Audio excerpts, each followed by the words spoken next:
ಈಗ ಕರ್ನಾಟಕದಲ್ಲಿ ಎಂದೂ ಆಗದಂತ ದುರಂತ ಆಗಿ ಹೋಯ್ತು. ಈ ದುರಂತಕ್ಕೆ ಕಾರಣ ಯಾರು? ಇದು ಬಹಳ ಗೌಪ್ಯವಾಗಿ ಉಳಿದಿದೆ. ಈ ದುರಂತ ಆಗಿ ಸುಮಾರು 20 ದಿನಗಳ ಹತ್ರ ಆಯ್ತು. ಇದನ್ನ ಕೂಡಲೇ ಇವರು 15 ದಿವಸದೊಳಗಾಗಿ ಯಾರು ತಪ್ಪಿತಸ್ಥರು ಅಂತ ಹೇಳಿ ಸರ್ಕಾರ ಹೇಳಬೇಕಾಗಿತ್ತು. ಇದುವರೆಗೂ ಹೇಳಲಿಲ್ಲ. ನಿಜವಾಗ್ಲೂ ಇದೊಂದು ರೀತಿ ಗೌಪ್ಯವಾಗಿ ಉಳಿದಿದೆ.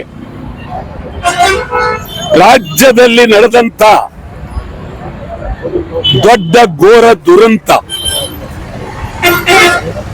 ಸತ್ತವರ ಪರಿಸ್ಥಿತಿ, ಅವರ ಮನೆಯ ಪರಿಸ್ಥಿತಿ, ಕಣ್ಣೀರಿನ ಕತೆ.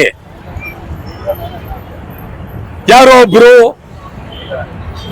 ಜಿಲ್ಲಾಧಿಕಾರಿ ತನಿಖೆ ಮಾಡ್ತಾ ಇದ್ದಾರೆ. ಜಿಲ್ಲಾಧಿಕಾರಿ ಕಾರ್ಯಾಲಯಕ್ಕೆ ನೊಂದವರು,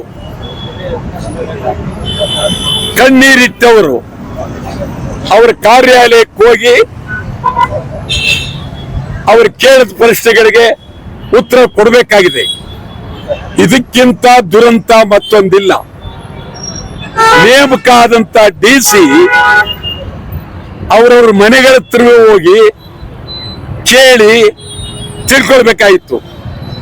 ಮೊದಲನೇದು, ಡಿಸಿ ಜಿಲ್ಲಾಧಿಕಾರಿ ನೇಮಕನೇ ಸರಿ ಇಲ್ಲ.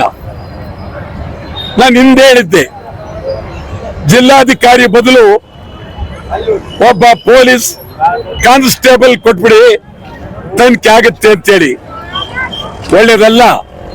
ಇದು ಉನ್ನತ ಮಟ್ಟದ ತನಿಖೆ ಆಗ್ಬೇಕಾಗಿತ್ತು, ಆಗ್ತಾ ಇಲ್ಲ. ಉಚ್ಚ ನ್ಯಾಯಾಲಯದ ಹಾಲಿ ನ್ಯಾಯಾಧೀಶರಿಂದ ತನಿಖೆ ಆಗ್ಬೇಕು, ಆಗ್ತಾ ಇಲ್ಲ. ಸಿದ್ದರಾಮಯ್ಯನವರು ಇದನ್ನು ಗಂಭೀರವಾಗಿ ತೆಗೆದುಕೊಳ್ಬೇಕಾಗಿತ್ತು. ಆದರೆ ಅವರು ಮಾಡುತ್ತೇನು? ಪೊಲೀಸ್ ಕಮಿಷನರ್ ಒಬ್ಬರನ್ನ ಅಮಾನತ್ತಲ್ಲಿಟ್ಟರು. 3-4 ಜನ ಪೊಲೀಸ್ ಅಧಿಕಾರಿಗಳನ್ನ ಅಮಾನತ್ಲಿಟ್ರು. ಪಾಪ ಅವ್ರು ಯಾರು ಕೇಳೋರಿಲ್ಲ. ಅವ್ರ ಪರವಾಗಿ ಹೋರಾಟ ಮಾಡೋರಿಲ್ಲ.